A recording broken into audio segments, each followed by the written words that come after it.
ఒకరు అధికారంలోకి వచ్చి మరొకరు అధికారంలోకి రాలేదు అంటే దాని అర్థం ఏమిటి? ప్రజలు ఏదో ఒక రకంగా మీకు ఒక 5 ఏళ్ళు పరిపాలించే హక్కు, అవకాశం రెండూ ఇచ్చారు. ఈ రెండూ ఇచ్చినప్పుడు వీటిని ఎంత చక్కగా, ఎంత ప్రణాళికబద్ధంగా, ఎంత హూందాతనంగా, ఎంత ప్రాక్టికల్గా ముందుకెళ్ళాలి.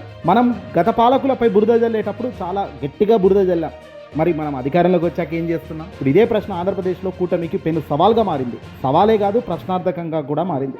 ఎన్నికల్లో ప్రచారంలో నిలబడి మేనిఫెస్టో చూపిస్తూ సూపర్ 6, సూపర్ 7 అంటూ హామీల వర్షం కురిపించిన చంద్రబాబు నాయుడు, తెలుగుదేశం పార్టీ అధినేత, జనసేన పార్టీ అధినేత పవన్ కళ్యాణ్, అలాగే మోదీ సర్కార్ బీజేపీ ముగ్గురు కలిసి కూటమి అధికారంలోకి రావాలి, జగన్ ఓడిపోవాలి, జగన్ అప్పులపాలు చేశాడు, రాష్ట్రాన్ని గాడిలో ఉండాలన్నా, రాష్ట్రం పర్ఫెక్ట్గా ముందుకు తీసుకుపోవాలంటే నేనే అధికారంలోకి వస్తే బాగుంటుందని చాలా గొప్పగా చెప్పారు మాటలు చంద్రబాబు నాయుడు గారు. సరే, అధికారంలోకి అయితే వచ్చారు. మరి కట్ చేస్తే 2 సంవత్సరాల్లో తను చేసిన పరిపాలన ఏంటి, తను చేసిన అప్పుల లెక్కలేందో చూస్తే నిజంగా నోరులు వెళ్ళబెడుతున్నారు. ఈ నోరులు సామాన్యులు కాదు వెళ్ళబెట్టేది, కేంద్రంలో ఉన్న పెద్ద పెద్ద వాళ్ళే నోరులు తెరు. స్పీడ్గా అప్పులు చేయడంలో చంద్రబాబు నెంబర్ 1 అగ్రస్థానంలో నిలిచారట. ఎస్, స్పీడ్ ఆఫ్ డూయింగ్ అప్పుల్లో మాత్రం ఆంధ్రప్రదేశ్ రాష్ట్రం చంద్రబాబు నాయుడు గారు అగ్రస్థానంలో ఉన్నారు. ప్రతి మంగళవారం అప్పులు చేయడంతో పాటు బడ్జెట్ బయటకు కూడా దొరికిన చోటలల్లా ప్రతి దగ్గర అప్పులు చేస్తూ 2 ఏళ్లు కాకుండానే రాష్ట్రాన్ని అప్పుల ఉబ్బిల్లో ముంచి తేల్చేశారు. తాజాగా మంగళవారం అప్పుల బడ్జెట్లో ఏకంగా 4,600 కోట్లు అప్పు చేశారు కూటమి సర్కార్, చంద్రబాబు నాయుడు గారి ప్రభుత్వం. ప్రభుత్వ సెక్యూరిటీలను వేలం వేయడం ద్వారా ఈ మొత్తం ఆర్బీఐ సమకూర్చి రాష్ట్ర ఖజానాకు ఇచ్చింది. 2 ఏళ్లు కాకుండా చంద్రబాబు నాయుడు గారు సర్కార్ చేసిన అప్పులు ఎంతో తెలుసా? 3,40,000 కోట్లు అప్పులు చేశారు ఈ 2 ఏళ్లు పూర్తి కాకుండానే.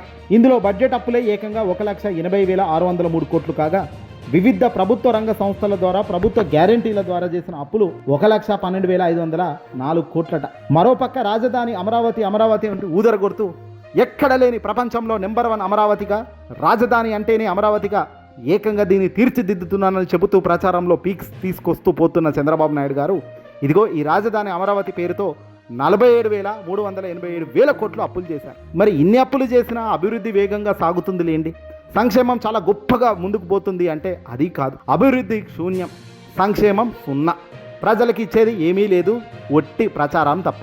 అప్పు చేయకుండా రాష్ట్ర సంపద పెంచడం ద్వారా సూపర్ 6తో పాటు గతంలో జగన్మోహన్ రెడ్డి గారి ప్రభుత్వంలో చేసిన పథకాలన్నీ ఇంకా మెరుగ్గా అమలు చేస్తానంటూ ఎన్నికల ముందు చంద్రబాబు ఊదరగొట్టిన విషయాలు ఇప్పటికే మన కళ్ళ ముందు ఉన్నవి. అధికారంలోకి వచ్చి దాదాపు 2 ఏళ్లు కాకుండానే రాష్ట్ర ప్రజలపై భారీగా అప్పుల భారం మోపుతూ హామీలన్నీ ఎగరగొడుతూ పోతున్నారు. రాష్ట్ర సంపద పెంచడంలోనూ ఫెయిల్ అవుతున్నారు. దొరికిన చోటల్లా అప్పులు చేయడంలో మాత్రం ఫస్ట్ క్లాస్ పాస్ అవుతున్నారు. గత వైఎస్ఆర్సీపీ ప్రభుత్వం 5 ఏళ్లలో ఎంత అప్పు చేసిందో తెలుసా?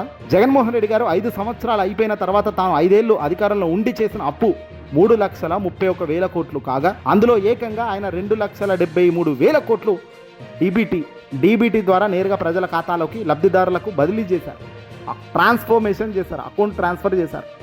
కానీ ఇదే చంద్రబాబు నాయుడు గారు 40 ఏళ్ల ఇండస్ట్రీ పెద్ద మనిషి, చాలా గొప్పగా అధికారంలోకి వస్తే మొత్తం అప్పులను మటుమాయం చేసి ఆర్థికంగా పైకి లేపుతానని చెప్పిన మాయమాటలు చెప్పిన ఈ పెద్ద మనిషి 2 ఏళ్లు కాకుండానే అప్పులు 3,40,000 కోట్లు అప్పులు చేసి పారేశారు.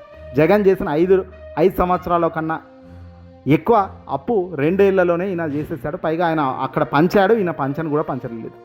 ప్రజలకు ఇచ్చిన హామీలను మాత్రం ఎక్కడా అమలు చేయలేదు చంద్రబాబు. కొత్తగా యువతకు ఉద్యోగాలు ఇవ్వలేదు, అభివృద్ధి చేయలేదు, రాష్ట్ర ఆస్తులకు సృష్టించలేదు. పైగా అప్పుల స్థాయి మాత్రం విపరీతంగా పెరుగుతూ పోతుంది. రాష్ట్ర సంపద కానీ, ప్రజల సంపద కానీ ఎక్కడా పెంచిన దాఖలాలు లేదు. మొత్తంగా చూస్తే రాష్ట్రాల ప్రజలపై ఊహించని స్థాయిలో వాళ్ళ నెత్తిన అప్పుల భారం మోపుతూ పోతున్నారు.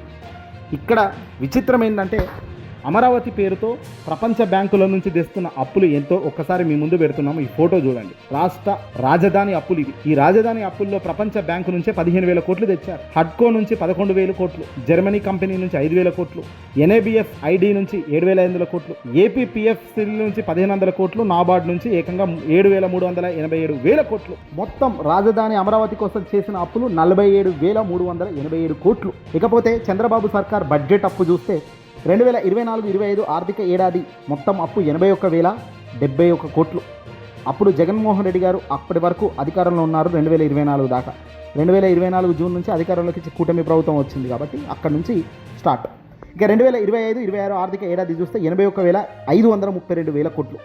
ఇక 2026-27 ఆర్థిక ఏడాది ఆర్బీఐ గణాంకాలను చూస్తే కనుక ఏకంగా ఏప్రిల్ 7వ తేదీన 4,400 కోట్లు అప్పు చేశారు, ఏప్రిల్ 21న 4,600 కోట్లు చేశారు, మే 5వ తేదీన 4,400 కోట్లు, అలాగే మే 19వ తేదీన 4,600 కోట్లు. మొత్తం అప్పులు, బడ్జెట్ అప్పులు 1,80,603 కోట్లు చేశారు.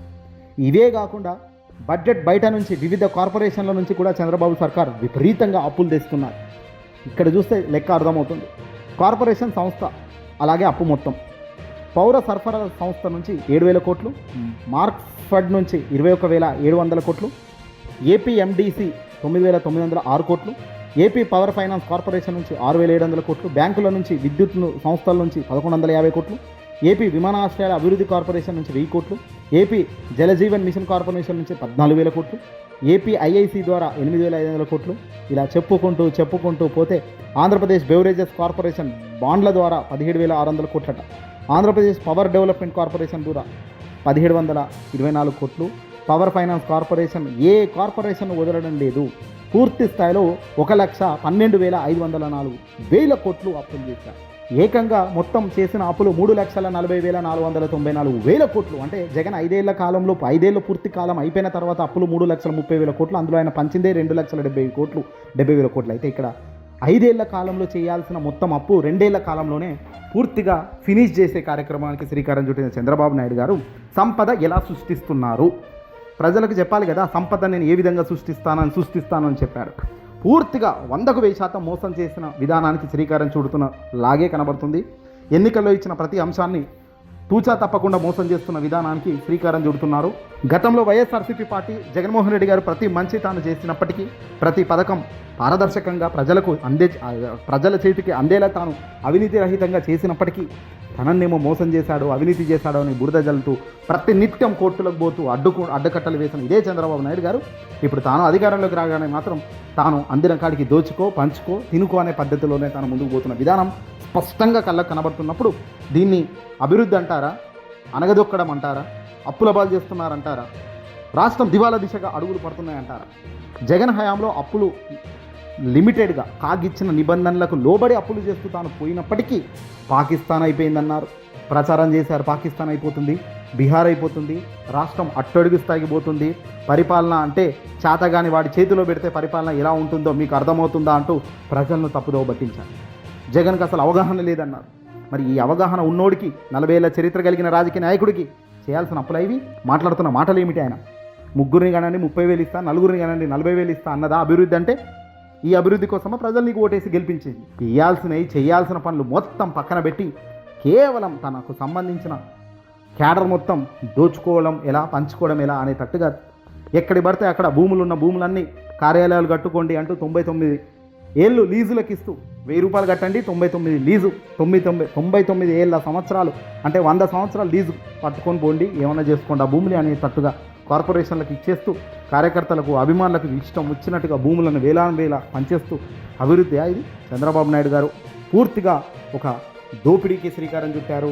రాబోయే కాలంలో ఇదే దోపిడీ ప్రక్షాళన చేస్తుంది. అవినీతి చేసిన అందరినీ కూడా ఇరుకున పెట్టే ప్రయత్నం రాబోయే కాలంలో జరుగుతుంది.